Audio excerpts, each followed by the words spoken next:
श्यावर रामचंद्र भगवान की जय। श्री रामचरितमानस में अभी लंका कांड चल रहा है और उसमें अब भगवान श्री राम की सेना के और रावण की सेना के युद्ध प्रारंभ हो गया है। लंका को वानरों की सेना ने चारों ओर से घेर लिया था। अब आगे बढ़ते हैं, आप प्रेम से सुनिए। भगवान का चरित्र है, बहुत ही मंगलदायक है। आगे बढ़ते हैं। उन्होंने प्रभु के चरण कमलों में सिर नवाए। उत्तम योद्धाओं को देखकर श्री रघुनाथ जी मन में बहुत प्रसन्न हुए। श्री राम जी ने कृपा करके दोनों को देखा, जिससे वे श्रम रहित और परम सुखी हो गए। अंगद और हनुमान को गए जानकर सभी भालू और वानर वीर लौट पड़े। राक्षसों ने प्रदोष सायकाल का बल पाकर रावण की दुहाई देते हुए वानरों पर धावा कर किया। राक्षसों की सेना आती देखकर वानर लौट पड़े और वे योद्धा जहां तहां कटकटा कर भिड़ गए। दोनों ही दल बड़े बलवान हैं। योद्धा ललकार ललकार कर लड़ते हैं, कोई हार नहीं मानते। सभी राक्षस महान वीर और अत्यंत काले हैं और वानर विशालकाय तथा अनेकों रंगों के हैं। दोनों ही दल बलवान हैं और समान बल वाले योद्धा हैं। वे क्रोध करके लड़ते हैं और खेल करते हैं, वीरता दिखलाते हैं। राक्षस और वानर युद्ध करते हुए ऐसे जान पड़ते हैं मानो क्रमशः वर्षा और शरद ऋतु के बहुत से बादल पवन से प्रेरित होकर लड़ रहे हों। अकंपन और अतिका इन सेनापतियों ने अपनी सेना को विचलित होते देखकर माया की। पल भर में अत्यंत अंधकार हो गया। खून, पत्थर और राख की वर्षा होने लगी। दसों दिशाओं में अत्यंत घना अंधकार देखकर वानरों की सेना में खलबली पड़ गई। एक को एक नहीं देख सकता और सब जहां तहां पुकार कर रहे हैं। श्री रघुनाथ जी सब रहस्य जान गए। उन्होंने अंगद और हनुमान को बुला लिया और सब समाचार कहकर समझाया। सुनते ही वे दोनों कपिश्रेष्ठ क्रोध करके दौड़े। फिर कृपालु श्री राम जी ने हंसकर धनुष चढ़ाया और तुरंत ही अग्निबाण चलाया, जिससे प्रकाश हो गया। कहीं अंधेरा नहीं रह गया। जैसे ज्ञान के उदय होने पर सब प्रकार के संदेह दूर हो जाते हैं। भालू और वानर प्रकाश पाकर श्रम और भय से रहित तथा प्रसन्न होकर दौड़े। हनुमान और अंगद रण में गरज उठे। उनकी हाँक सुनते ही राक्षस भाग छूटे। भागते हुए राक्षस योद्धाओं को वानर और भालू पकड़ कर पृथ्वी पर दे मारते हैं और अद्भुत करनी करते हैं, युद्ध कौशल दिखलाते हैं। पैर पकड़कर उन्हें समुद्र में डाल देते हैं। वहां मगर, सांप और मत्स्य उन्हें पकड़ पकड़ कर खा डालते हैं। कुछ मारे गए, कुछ घायल हुए, कुछ भागकर गढ़ पर चढ़ गए। अपने बल से शत्रु दल को विचलित करके रीछ और वानर वीर गरज रहे हैं। रात हुई जानकर वानरों की चारों सेनाएं वहां आई जहां कौशलपति श्री राम जी थे। श्री राम जी ने जो ही सबको कृपा करके देखा, त्यों ही ये वानर श्रम रहित हो गए। वहां लंका में रावण ने मंत्रियों को बुलाया और जो योद्धा मारे गए थे उन सबको सबसे बताया। उसने कहा, वानरों ने आधी सेना का संहार कर दिया। अब शीघ्र बताओ क्या विचार करना चाहिए। माल्यवंत नाम का एक अत्यंत बूढ़ा राक्षस था। वह रावण की माता का पिता अर्थात उसका नाना और श्रेष्ठ मंत्री था। वह अत्यंत पवित्र नीति के वचन बोला, हे तात, कुछ मेरी सीख भी सुनो। जब से तुम सीता को हर लाए हो तब से इतने अपशकुन हो रहे हैं कि जो वर्णन नहीं किए जा सकते। वेद पुराणों ने जिनका यश गाया है, उन श्री राम से विमुख होकर किसी ने सुख नहीं पाया। भाई हिरण्याकश्यपु सहित हिरण्याक्ष को और बलवान मधुकैटभ को जिन्होंने मारा था, वे ही कृपा के समुद्र भगवान राम रूप से अवतरित हुए हैं। मास प्रायण 25वां विश्राम। जो काल स्वरूप हैं, दुष्टों के समूह रूपी वन के भस्म करने वाले अग्नि हैं, गुणों के धाम और ज्ञानगण हैं, एवं शिव जी और ब्रह्मा जी भी जिनकी सेवा करते हैं, उनसे वैर कैसा। वैर छोड़कर उन्हें जानकी जी दे दो और कृपा निदान परम स्नेह श्री राम जी का भजन करो। रावण को उसके वचन बाण के समान लगे। वह बोला, अरे बागे, मुंह काला करके यहाँ से निकल जा। तू बूढ़ा हो गया, नहीं तो तुझे मार ही डालता। अब मेरी आंखों को अपना मुंह न दिखला।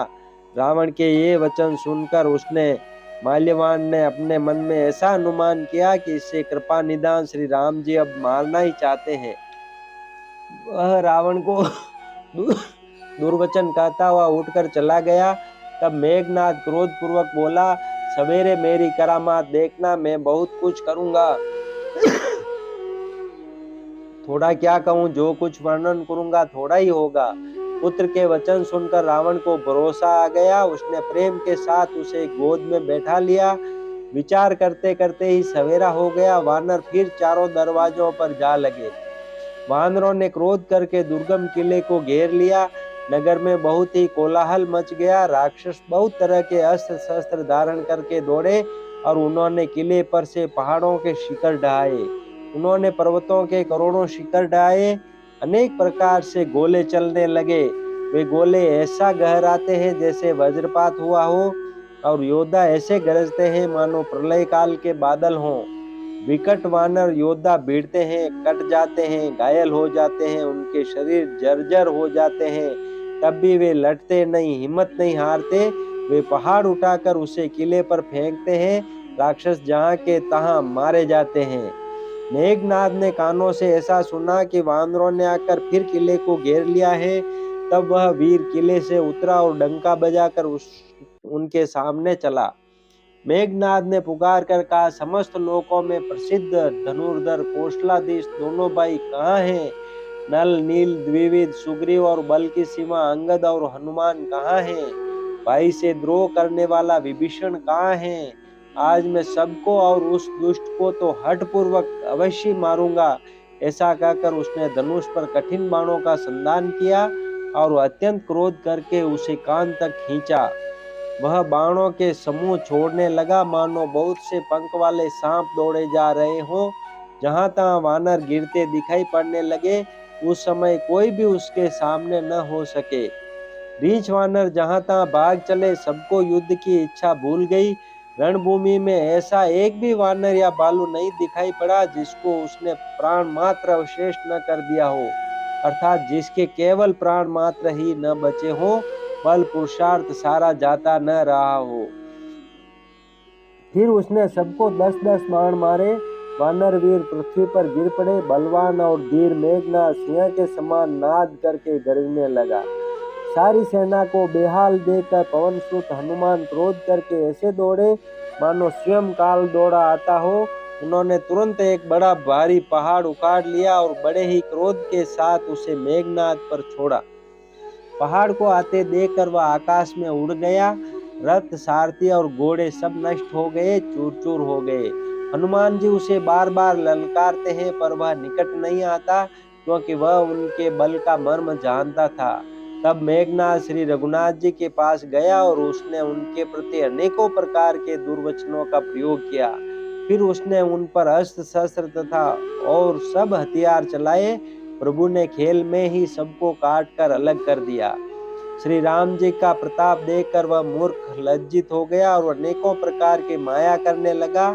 जैसे कोई व्यक्ति छोटा सा सांप का बच्चा हाथ में लेकर गरुड़ को डरावे और उससे खेल करे। शिव जी और ब्रह्मा जी तक बड़े छोटे सभी जिनके अत्यंत बलवान माया के वश में है, नीच बुद्धि निशाचर उनको अपनी माया दिखलाता है। आकाश में ऊंचे चढ़कर वह बहुत से अंगारे बरसाने लगा। पृथ्वी से जल की धाराएं प्रकट होने लगी। अनेक प्रकार के पिशाच तथा पिशाचनियां नाच नाच कर मारो काटो की आवाज करने लगी। वह कभी तो विष्ठा पीप खून बाल और हड्डियां बरसाता था और कभी बहुत से पत्थर फेंके देता था। फिर उसने धूल बरसाकर ऐसा अंधेरा कर दिया कि अपना ही पसारा हुआ हाथ नहीं सूझता था। माया देखकर वानर अकुला उठे। वे सोचने लगे कि इस हिसाब से इसी तरह रहा तो सबका मरण आ बना। यह कौतुक देखकर श्री राम जी मुस्कुराए। उन्होंने जान लिया कि सब वानर भयभीत हो गए हैं। तब श्री राम जी ने एक ही बाण से सारी माया काट डाली, जैसे सूर्य अंधकार के समूह को हर लेता है। तदनंतर उन्होंने कृपाभरी दृष्टि से वानर बालुओं की ओर देखा, जिससे वे ऐसे प्रबल हो गए कि रण में रोकने पर भी नहीं रुकते थे। श्री राम जी से आज्ञा मांगकर अंगद आदि वानरों के साथ हाथों में धनुष बाण लिए हुए श्री लक्ष्मण जी क्रुद्ध होकर चले। उनके लाल नेत्र हैं, चौड़ी छाती और विशाल भुजाएं हैं। हिमाचल पर्वत के समान उज्जवल गौर वर्ण शरीर, कुछ ललाई लिए हुए हैं। इधर रावण ने भी बड़े बड़े योद्धा भेजे जो अनेकों अस्त्र शस्त्र लेकर दौड़े। पर्वत, नख और वृक्ष रूपी हथियार धारण किए हुए वानर श्री रामचंद्र जी की जय पुकार कर दौड़े। वानर और राक्षस सब जोड़ी से जोड़ी भिड़ गए। इधर और उधर दोनों ओर जय की इच्छा कम न थी।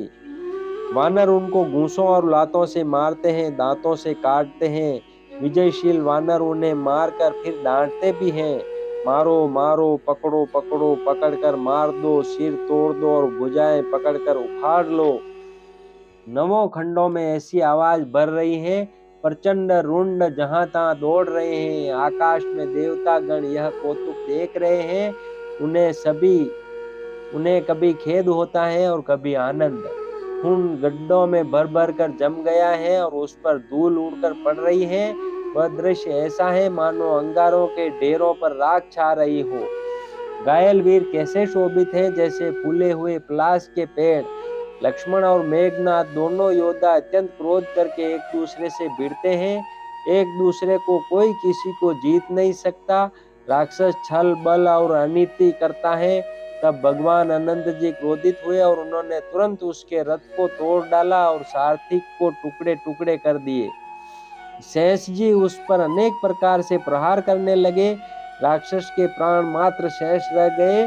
रावण पुत्र मेघनाद ने मन में अनुमान किया कि अब तो प्राण संकट आ बना, ये मेरे प्राण हर लेंगे। तब उसने वीर गातिनी शक्ति चलाई। वह तेजपूर्ण शक्ति लक्ष्मण जी की छाती में लगी। शक्ति के लगने से उन्हें मूर्छा आ गई। तब मेघनाद भय छोड़कर उनके पास चला गया। मेघनाद के समान 100 करोड़ योद्धा उन्हें उठा रहे हैं, परंतु जगत के आधार श्री शेष जी लक्ष्मण जी उनसे कैसे उठते। तब वे लजा कर चले गए। बोलो श्यावर रामचंद्र भगवान की जय। श्री राम जय राम जय जय राम। श्री राम जय राम जय जय राम। श्री राम जय राम जय जय राम। श्री राम जय जय राम।